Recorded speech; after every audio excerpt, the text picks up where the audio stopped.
Breaking tonight, it has been less than 4 days since the murder of 5 police officers in Dallas, Texas. And still, the protests, the violence, and the threats against law enforcement continue to build in a handful of American communities. Tonight, we have gathered a special group together to try to find out why. Welcome to a special Kelly File, everyone. I'm Megyn Kelly. We are less than 24 hours away right now from an incredible tribute to the officers murdered in Dallas as 2 presidents, one current and one former, prepare to speak to the nation in one of their few joint addresses since President George W. Bush left the White House. But tomorrow's tribute comes after a weekend of angry clashes that resulted in the arrests of more than 300 protesters. Police in Baton Rouge, Louisiana, where a black suspect was shot and killed by police last week, today are expecting more unrest after a weekend in which activists shut down roadways and marched on both the state capitol and the police department. In St. Paul, where another black man was shot and killed by police last week, authorities say protesters attacked police with rocks, bricks, bottles, and chunks of concrete, one of which reportedly fractured a police officer's spine. So what happens next? In moments, we'll put that question to a powerful panel of activists from all sides of this debate. And with protests in Atlanta flaring up just moments ago, complete with arrests and police being pelted with projectiles, this debate is clearly far from over. We're watching that breaking news for you tonight. In the meantime, Trace Gallagher is live at our breaking news desk in the West Coast newsroom with the latest on protests tonight. Trace? In Atlanta first, Megyn, anywhere from 300 to 500 protesters now marching through Buckhead. That's an affluent business and residential area in Atlanta. They've been marching and chanting, quote, "Whose streets? Our streets." So far, they have blocked off intersections as well as the entrance to a mall. They're hoping to get the attention, they say, of those with money, who they believe might be dismissive of the Black Lives Matter movement. There have been arrests, but so far nobody hurt. We are keeping our eyes on that. This weekend, several St. Paul police officers were injured after being pelted with bricks and bottles. St. Paul, of course, is where Philando Castile was shot and killed by police. Castile's girlfriend claims he admitted having a gun concealed carry permit and was shot while reaching for his wallet. The officer claims he was reacting to Castile's gun, not his race. In Baton Rouge, where Alton Sterling was shot and killed by police, more than 200 protesters were arrested, including the outspoken Black Lives Matter activist DeRay McKesson, who live-streamed his arrest. The Baton Rouge police chief also acknowledged that one of his officers pointed an assault weapon at protesters, but that a supervisor quickly intervened. The chief says, quoting, "My officers are human. They are tired. They are scared." Meantime, in the Dallas investigation, police chief David O'Brown has now revealed that during more than 2 hours of negotiations, the killer laughed. He sang and asked how many officers he killed. The chief says the shooter was clearly planning a larger attack because inside his home, police found bomb-making materials that had the potential to, quote, have devastating effects throughout Dallas and North Texas. They also found ballistic vests, rifles, ammunition, and a journal of combat tactics, including a method to keep moving to confuse the enemy. Police believe the shooter fast-tracked his plans in order to kill those police officers. Today, the killer's father spoke out to the blaze. And before the killer was blown up by a police robot, he apparently used blood to write the letters RB on the walls of the parking garage. It remains unclear what those letters stand for, Megyn. Trace, thank you. Well, we wanted to speak with people who are at the heart of this issue. And in fact, 2 of our panelists could not be here tonight because they were arrested this past weekend. Black Lives Matter activist DeRay McKesson, who Trace just told you about, was actually supposed to be here tonight. Plus, J. Mal Green had agreed to appear before police in Chicago arrested him on Saturday. His attorney is here to speak on his behalf. Thank you all, panel, so much for being here on what's obviously a very difficult issue. And I ask you, all of you, I'll put it to whoever wants to volunteer, why you think this time we haven't already gotten to a place of, all right, let's lower the temperatures. What we're seeing in the wake of last week is an escalation of sorts. After what we saw in Dallas and after what we saw in Louisiana and Minnesota, things seem to be getting worse and more inflamed. Anyone want to take that? Go ahead. Yes. Go ahead, Darren. All right. One of the first things we have to take in consideration: this is not one incident. Police basically protect us as a society. We need to respect police because this is what they're here to do. If not, we're going to have the movie The Purge. We have to take in consideration that these two incidents that happened both in Minnesota and what happened in Louisiana are not aberrations. The black community felt that they've received a level of injustice for a period of time, and therefore we've had this explosion. However, I don't agree with the execution. Common heads need to prevail. Everyone needs to sit down at the table, the major stakeholders, and devise a strategy as to what. So how does the black community make its concerns heard? You go ahead, sir. You in the front, Carl Dix. Look, this problem has been going on for. I mean, there's no time to list all the names. We see those videos, put them on top of hundreds and hundreds of people. More than 500 this year have been killed by the police. We have seen people killed doing nothing wrong. The vast majority involved people who were shooting at police or had guns pointed at police. No, those are the stats. I'm not saying all of them. Not saying all of them. More whites are killed, yeah, but disproportionately black people are killed. Rocco, you can go next. Let Carl finish his point. Police officers in the Clinton. Okay, wait. Hold on. Carl, then Lisa, then Rocco. Go ahead. Look, and see, that's the problem. Look, Bob Avakian, the leader of the revolution, has said the role of the police is not to protect and serve the people, but to protect and serve the system that rules over the people. Lisa, and that is exactly what it comes down to, and it's why I'm organizing for a revolution. Someone say they're out there and they're afraid. The police are afraid. What are you telling me? Police officers take an oath to protect us from criminal activity. And if you're telling me you are scared. They just got shot. Lisa, they just got shot in the head while trying to protect the community. And you are supposed to be there to protect me. What does it make me? They're running through the streets. They just got gunned down like they were prey. They're running through the black neighborhoods, and they're afraid, and they're shooting us senselessly because they're scared. What are they scared of? All right, Rocco, go ahead. Rocco, right behind Lisa. More to your point, the reason why this is escalating more is because of our leaders. None of the leaders have been fanning the flames along with media and along with social media. Now, here's what happens. Someone posts something on Facebook, and it goes into the news, and it's only a part of what happened. Yes. And everyone goes crazy. Right away, it's the cops. Right away, it's the cops. You know what? These cops go out there. They're taking their life in their hands every day. They're scared, yes. And they're careful. And they're careful because go ahead. Pastor Mark Burns in the back row. Pastor Mark Burns. Assassinate an officer. That is why they're out there. And go ahead, Pastor Mark Burns in the front. It's not a fear factor. It's important. Go ahead, Pastor. They're afraid because in today's society, cops are walking on eggshells because they don't want to show up on the next cell phone video and be automatically condemned before facts are even presented. That's the problem. Okay, Renata down in the front. But see, you can't condemn. Okay. All right. Stand by over here on the left. Renata, down front. Go ahead. Go for it. This is why we can't come up with a solution, because no one wants to listen to one another. We should all be outraged over Dallas. We should be outraged over Minnesota. We should be outraged for what happened in Baton Rouge. No one should have lost their lives. The list continues, and it continues to go on. We are not going to get better until we all agree on what the problem is. Then we can come up with a solution. We Pastor Wesley West, you say don't forget Baltimore. In Baltimore, we've had acquittals or a hung jury in all the cases. The officers have been exonerated by the courts. Baltimore, Freddie Gray.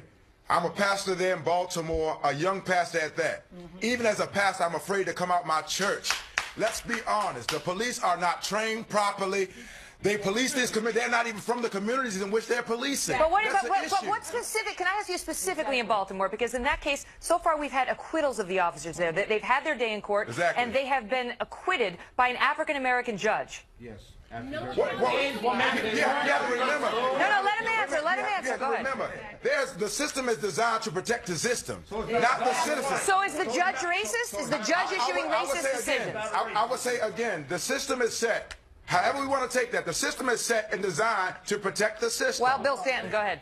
Megyn, quick question. All political leaders that are saying this is race-based, the two shootings, other than the fact that the victims were black and the officers were white, where is their due process and where is there any proof as of yet that this was a racist-based shooting? Where is it? Go ahead, right now.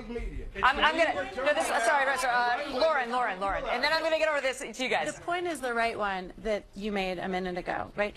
It's not about, in many cases, it's not about the specifics of any one of these cases. I think we as white Americans have to respect and empathize with the black community in this country, who, whether they are right or wrong, feel aggrieved. And you don't have to agree, you don't have to understand that experience. Newt Gingrich said it beautifully this week. For white Americans, we may not personally relate to it. The question is, as Americans, can we feel a sense of compassion and understanding? What about that? Because it's a very different experience. We saw this dating back to the O.J. Simpson case, right, where white America reacted very differently than black America because whites have had different experiences for the most part with law enforcement than blacks have. Kevin, go ahead. Kevin Jackson in the front. Continue to colorize these things. The gentleman back there said exactly the right thing. Why are we talking about this as a black-white issue? It was cops, right or wrong, they did something. The other thing that the pastor said, he talked about systematic stuff. The system that he's talking about was a Baltimore black mayor, a Baltimore black state attorney, cops, the police chief who was black. Let me just finish. And everybody in that system was pretty much black. Cops involved were black. And we're talking about it as if there was some boogeyman KKK guy that set this thing up. Hang on. The government that we're talking about here, the government we're talking about here, go ahead, Kevin. The government we're talking about here is a government that is controlled by a president who's black, attorney general who's black, and before him who's black, and we continue to colorize this. The problem is because we aren't having discussions. We're having arguments as opposed to saying, you know what, the black community is complicit, the cops are complicit. How about we just have a discussion? Want to go to Joe Hicks here or on the front? It's that. But, we heard from Dix. This has now become an ideological issue. So you've got people now, they're looking at this in terms of using the issues of people dying, several people, in fact, and now 5 dead in Dallas. And you've got people that are seeing this from a very ideological perspective. I think that's what the problem with the Black Lives Matter issue. The people who are now controlling it and are directing it have a very ideological direction here. They're not open-minded, you're saying. Well, to the facts, they have an agenda that they're pushing. What's the shouting back and forth about? It isn't about engagement. Well, passions run deep. Listening. Passions run deep when, as you know, when many in the black community feel that they're more likely to get shot in the face if they get pulled over, and also amongst the cops who are just trying to protect these protesters and they get shot in the head. I got to leave it at that because we have many more segments we're going to get to with all of you. I give some love to this side of the room, which has not been loved in the first segment. Tonight, we are also watching a somber service at Dallas City Hall Plaza as candles are lit in memory of the 5 officers that gave their lives protecting the protesters last week. Plus, angry new fallout tonight after some controversial remarks from former New York City Mayor Rudy Giuliani. The panel is back in moments on this. And when you say Black Lives Matter, that's inherently racist. Well, I think their Black Lives Matter, white lives matter, Asian lives matter, Hispanic lives matter. That's anti-American and it's racist. Breaking tonight, angry new fallout after the man who's been called America's mayor touches off a fierce debate by saying Black Lives Matter is racist. Here's former New York City Mayor Rudy Giuliani, followed by Black Lives Matter leader DeRay McKesson. When you say Black Lives Matter, that's inherently racist. Well, I think their Black lives matter, white lives matter, Asian lives matter, Hispanic lives matter. That's anti-American and it's racist. So if you want to deal with this on the black side, you've got to teach your children to be respectful to the police. His statements remind us that he is both a disgrace to the country and an embarrassment. He is deflecting so that we are not engaged in a conversation about the abuses that the police inflict on communities of color time and time again. Want to bring back our panel, a special group tonight. All right, let me just start because I think Sergeant Ed Mullins, you may have some thoughts on this. NYPD Sergeants Benevolent Association. Rudy Giuliani's gotten a lot of pushback on this already. He's made similar comments in the past. Was he out of line with that comment? I think in the front. Being said is, I think Rudy's highlighting an issue that we see from law enforcement, and we can look at Chicago, we can look at the city of Baltimore, when we see the riots and burning down your own community, from the perspective of all lives matter. See, as law enforcement, all lives do matter, and Rudy's saying that, and we're going to talk about Black Lives Matter. We should be talking about how everyone's life matter. The clip you played in the very beginning of the shooter in Dallas, his dad, if you have children, whether we agree with what he did or not, there's a father who's heartbroken right now for what his son did. And you can take that man and translate him into the families of the police officers, the families of the individuals that were shot in Louisiana and Minnesota, or anyone who's had a child that was murdered. We've had dozens and dozens of children in the city of Chicago under the ages of 12 years old that were murdered. And we're not talking about that. Well, that's what Mayor Giuliani was saying.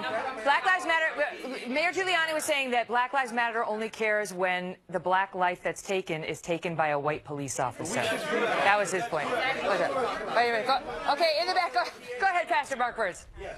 Well, first of all, I've said that, and I know it's extremely controversial, but the fact of the matter is, it seems like black lives don't really matter until a black life is killed by a white cop. Because the fact of the matter is not so much what black or what white cops do to the black community, but what do us as black people do to our own community. That's a fact. Go ahead, in the front. Giuliani brought in Wesley West. Sorry, in the front. Wesley West. With all due respect to the pastor, I'm a pastor myself, but I will say you have to be involved in the Black Lives Matter movement to understand. It is not a moment, but it's a movement. Here it is. Check this out. We are talking about the black community is rebuilding itself here, loving itself, not just against white people, but they're dealing with issues within themselves. So let's not just talk about we're just Black Lives Matter as in we're just racist. Let me ask you. One of the things that got some people alienated against Black Lives Matter was the chanting that we saw after, right around the time the 2 New York City cops got executed. Pigs in the blanket. Well, before that, it was, what do we want? Dead cops. When do we want them now? And we haven't seen that. We haven't seen that at every Black Lives Matter at all. Go ahead, Lisa. Go ahead. Everyone wants to deflect when we're getting blown in the head with bullets, chased down in the streets, choked when we can't breathe, by saying,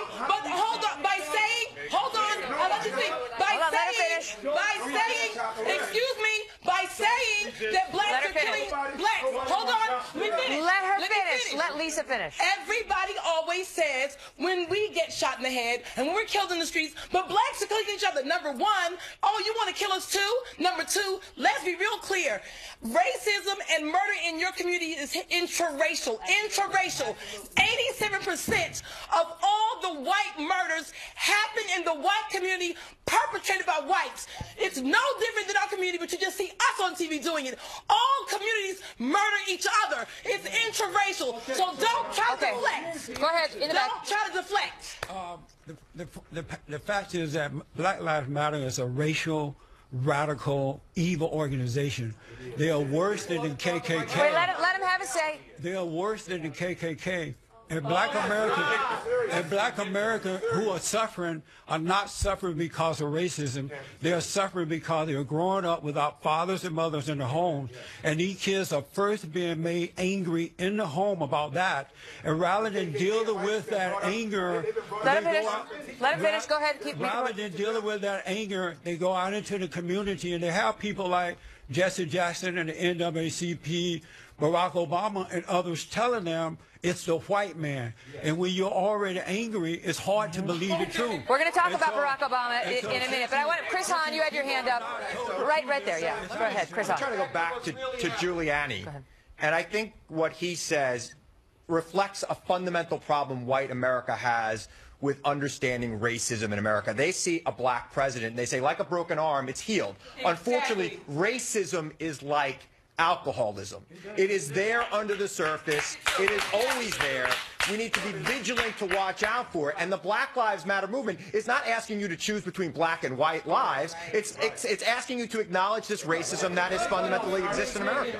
Go ahead, Michael Oppenheimer. Part of the problem is that this has been going on for decades and decades and decades. In Chicago especially, you have a history of the police department, a panel appointed by Rahm Emanuel found there's inherent racism. There's also a lack of accountability. You have for years and years and years, not just shootings, but planted drugs, false stops, verbal and physical abuse of people that are pulled over. You have false traffic stops without probable cause. This has been hidden and covered up for years and years and years. It is only when there is a shooting that we hear about this. I have hundreds of cases where this has happened, and it's gone on and on and on.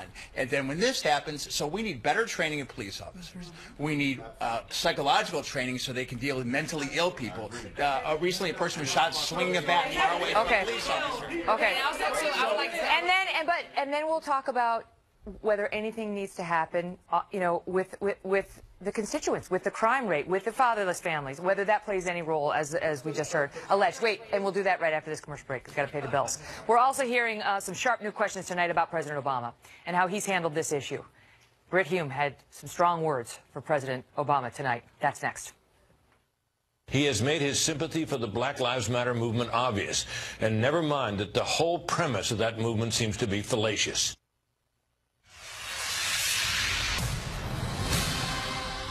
In Dallas Tuesday, President Obama will be trying to calm racial tensions that his own behavior has done much to aggravate.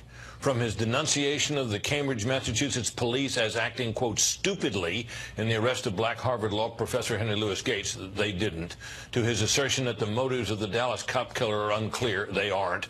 The president has consistently chosen to see things through the eyes of an aggrieved black activist rather than of a president of all the people. He has not failed to speak out whenever a black is killed by a white police officer, but has said next to nothing about the continuing slaughter of blacks by other blacks in the streets of Chicago, Baltimore, and other cities. He has made his sympathy for the Black Lives Matter movement obvious, and never mind that the whole premise of that movement seems to be fallacious. That was Fox News senior political analyst Britt Hume, leveling some strong criticism against President Obama for his handling of this issue. Back now with our panel, as we're also keeping an eye on some tense protests in Atlanta tonight, where you can just see that the tensions have not calmed down.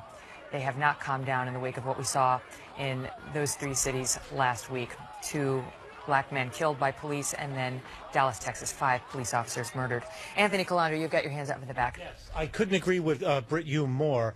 Since Obama has been elected, I've been calling him our divider-in-chief, and he's been fanning these flames that have grown to this point. And he only listens to people like Al Sharpton. He only listens to these people in this side, and he's done more to hurt this cause and create this situation we're in, rather than embracing law enforcement and all of us together as Americans. He's created this racial divide that I don't see, but the media and the press at large see. Eric, has the president stirred racial tensions, as alleged? The president has not stirred racial tensions. A lot of people are very unhappy that there's an African-American president at the helm. There are many white Americans who don't even want a black boss. But now you're telling them, hey, you have a president of the United States who's African-American. That's one issue. But the second issue, back to policing, back to Black Lives Matter as well as policing, there are 2 major issues, Megyn. And I echo the lawyer from Chicago. Number one, there are hiring problems.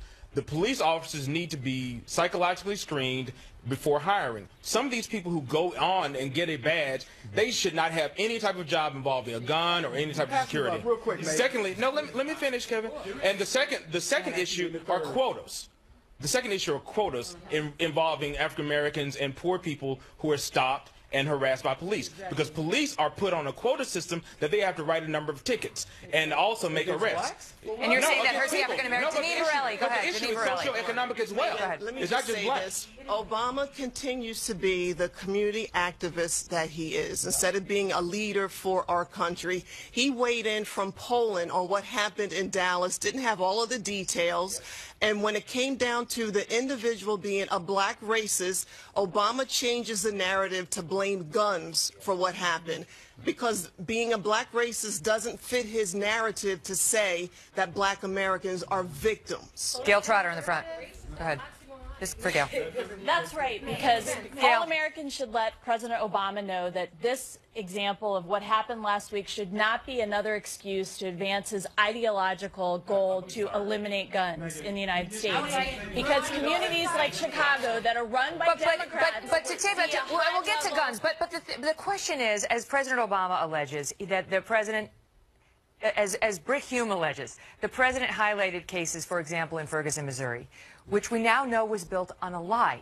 They did find racism within that police department, but what we were told about hands up, don't shoot was a lie, and it is one of the mantras of the movement, which is what upsets... Go ahead, Richard Fowler. Which is one of the reasons, along with what do we want dead cops, when do we want them now, why people think, I don't know about this movement. I think there's a misperception about the Black Lives Matter movement, because it goes beyond just the killing of black people by police officers. It goes to what happened in Flint, Michigan, where the white governor put in his emergency manager and poisoned the poor black people in that city. That's exactly what happened. Detroit public school systems is another example where that happened. Richard, you and I both know that the main way in which people know BLM is the protests over police officers' behavior. I think there's a lot. Listen, everybody keeps throwing around the word racism, and let's be very clear on what racism is. Racism is when a predominant group who has power uses that power to degrade or discriminate against another group. Go ahead, Joe Hicks in the front. The same thing. I would call ISIS racist, and I would call what happened. We're going to do Joe Hicks, and then we're going to do Tom. Here's a gentleman trading in conspiracy theories that a government in Flint, Michigan, conspired to kill its black citizens. And by the way, it's not just black people in Flint, Michigan, so it's going to kill a whole lot of white folks. But wait. Let him finish. Go ahead. Let him finish. Go ahead. The guy behind me that played the ultimate straw man theory. He said that everybody said because Obama was put in the presidency, then racism was taken care of. Who said that? Who said that? Do you think people are that stupid that they aren't sophisticated enough? And as soon as the issue of black people killing black people, this woman went completely ballistic. Last week, wait a minute, you were running your mouth. Go ahead. Wait, let him finish. Last week, 3 people were walking out of a liquor store in San Bernardino. People are familiar with San Bernardino because that's where the massacre took place. 2 black men and a 9-year-old boy walking out of a liquor store, mowed down by a black suspect. Where was Black Lives Matter? Did you guys mobilize in San Bernardino? Did you guys express any... Go ahead, Lauren Shivy.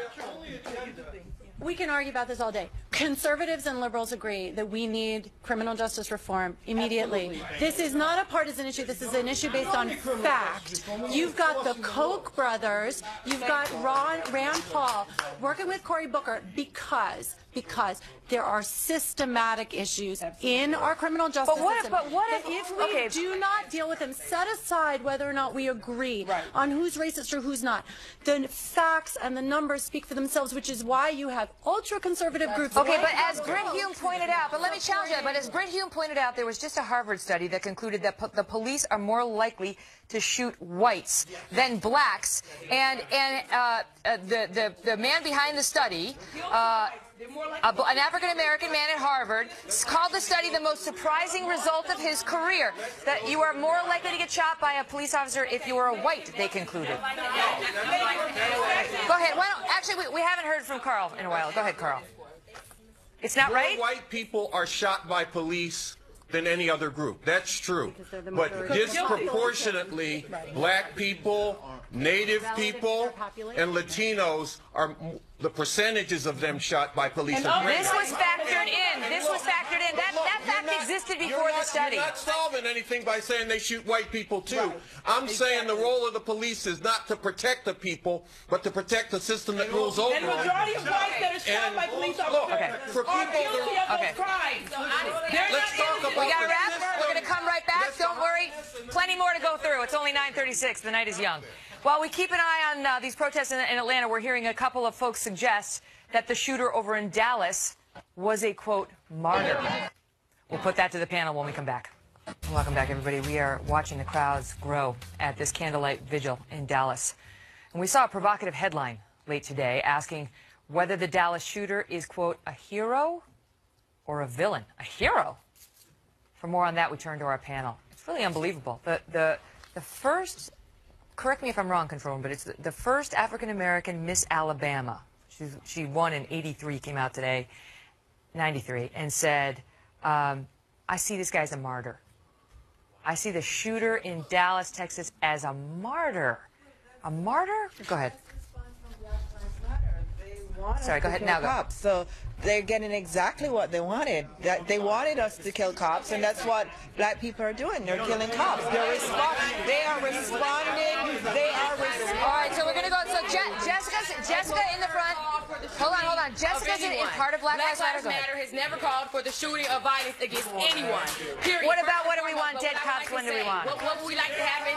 First of all, what I've been hearing here, this is the reason why our young people are hopeless in America. Our young people are hopeless because you have all these adults here who are not listening to our young people. They talk about black on black crime in Chicago. I'm from Chicago. My organizing and activism has been on intra-community violence. We understand like what she was talking about. How violence is, we've got the point. What I'm trying to say is here. Wait, let her finish. We need to abolish the police, period.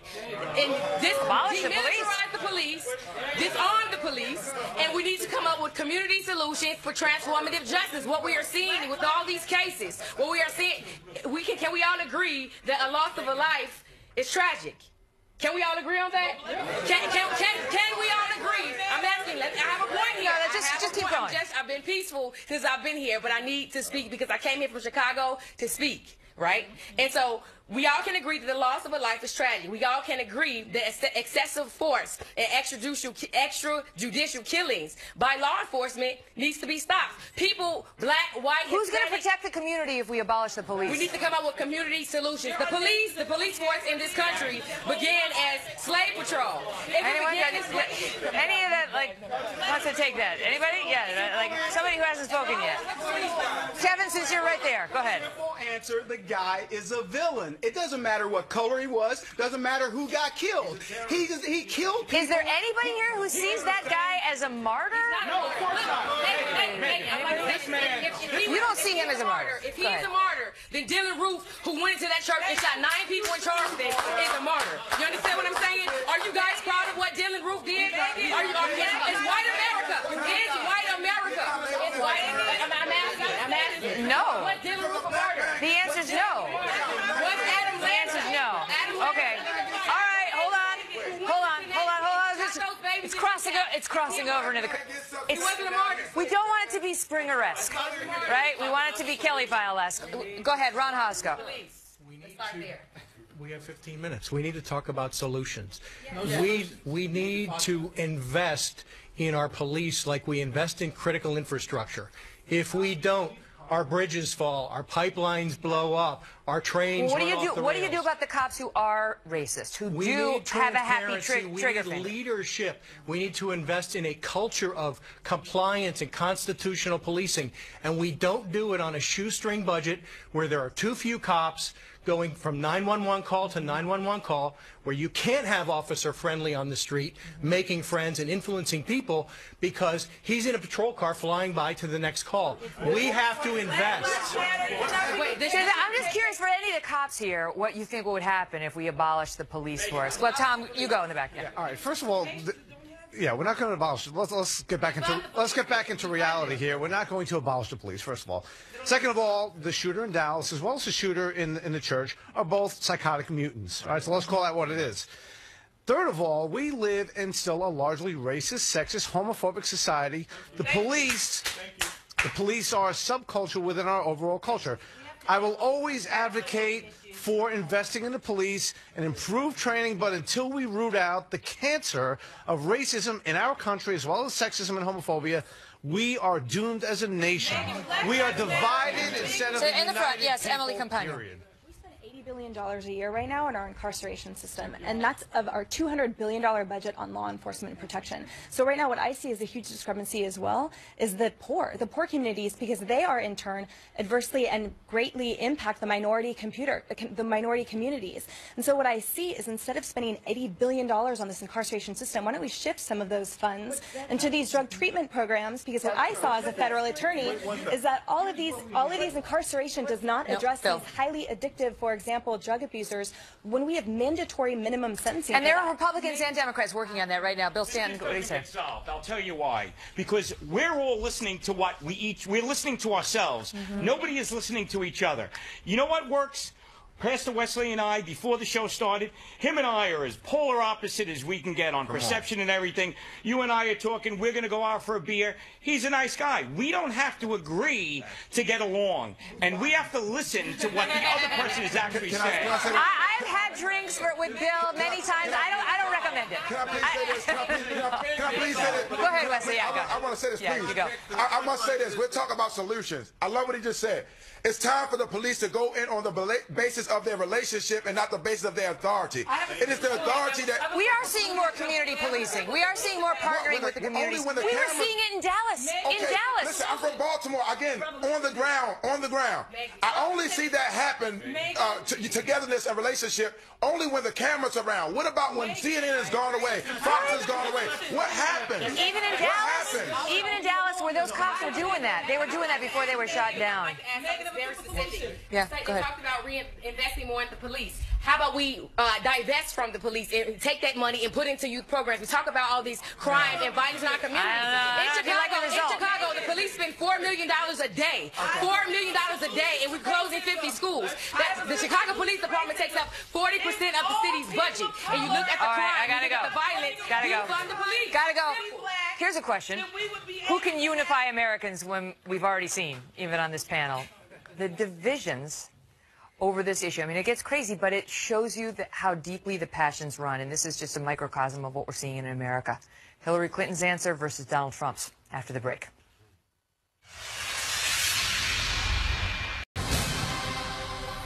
Breaking tonight, new reaction to how presumptive major party nominees are balancing praise for police officers while recognizing that many people of color feel unfairly targeted. We're already seeing how Donald Trump and Hillary Clinton plan to address the divide, raising the question, who will be better at unifying our nation? Take a look. I will bring law enforcement and communities together to develop national guidelines on the use of force by police officers.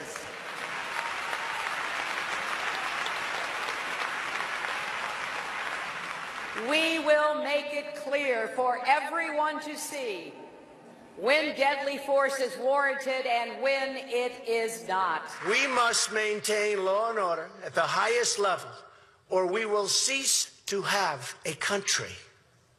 100%. We will cease to have a country. I am the law and order candidate. We're back now with our panel. Tom, what were your thoughts? My thoughts are there's too much crime in the black community, too much unemployment in the black community. What we need is major tax reform, and that's what Mr. Trump is talking about. Hillary Clinton wants to raise energy taxes, energy prices, through regulations. That is a racist policy because blacks have the lowest average income and higher energy profits. Sorry, that's the craziest thing I've heard all night. But that's nonsense. Moving on. Never what? No, moving on. It's wrong. Go ahead, Richard Fowler. Let him. You're not going to stop the No, you're wrong. You're wrong. What? No. I'm not going to let you sit here and lie. Richard Fowler, go ahead. The microphone is yours. The most. Whoa. Richard, start talking or I'm going to leave you. Usually he probably thinks I was going to be aggressive first, but hey, whatever. Go ahead. But here's the thing. What Donald Trump will do this week, the Bahamas, right? The country of Bahamas issued a travel warning against the United States and telling their citizens that if they come here, they're likely to get mowed down by police officers. If that doesn't tell you that we have a problem in this country, then what will? What will? His reaction is part of the problem. My reaction. Yes, your reaction. So many to choose. Okay, in the back, thank you. Maggie Gallagher, go for it. You know, this is a very discouraging conversation to me because what I see is that 5 cops in Dallas were deliberately targeted. That is an attack on each and every one of us. But a cop was shot in Baldwin, Missouri, in Georgia, in Tennessee. Tonight I see in Michigan somebody grabbed a gun from a deputy and shot 2 bailiffs. The reality here is that what is new and what we have spent no time talking about is that we seem to have created a climate in which it is open season on cops. There is no right to resist arrest. And the struggle... How about that? Because I'll tell you, Maggie's comments have been reflected on Twitter where people are saying if folks would be more compliant when placed under arrest, even if they're innocent, they would not find themselves the target of police. Go ahead in the front. Let's keep Renata. Go. I think we all know if Philando Castile was white and he was with his white child and his white girlfriend and white wife, he would be alive today. I think it's open season. It is open season. Excuse me. It's open season on black men because they are seen as objects of fear. No, that is very true. We need to address that. Rocco, let him respond. The stuff I'm hearing here tonight is part of the problem. Here's what needs to happen. Starting from the top down, starting from the president, starting from Sharpton, Jesse Jackson, the other so-called leaders, Dr. Dre, all the professional people and professional black men need to start getting into the communities. Take off the $1,000 suits. The other pastors get into the community and say, hey, guys, here's what needs to happen. You need to start getting an education. We need to start looking at the books. We need to start educating ourselves. I got a hard break in 5 seconds. We need to stop. We'll be right back. Now, just saying to the panel here that one of the frustrations of cable news is we rarely solve anything, but we do get to shine a light. Hopefully we did some of that tonight. Facebook.com/The Kelly File with your thoughts. Thank you, panel, and thank you.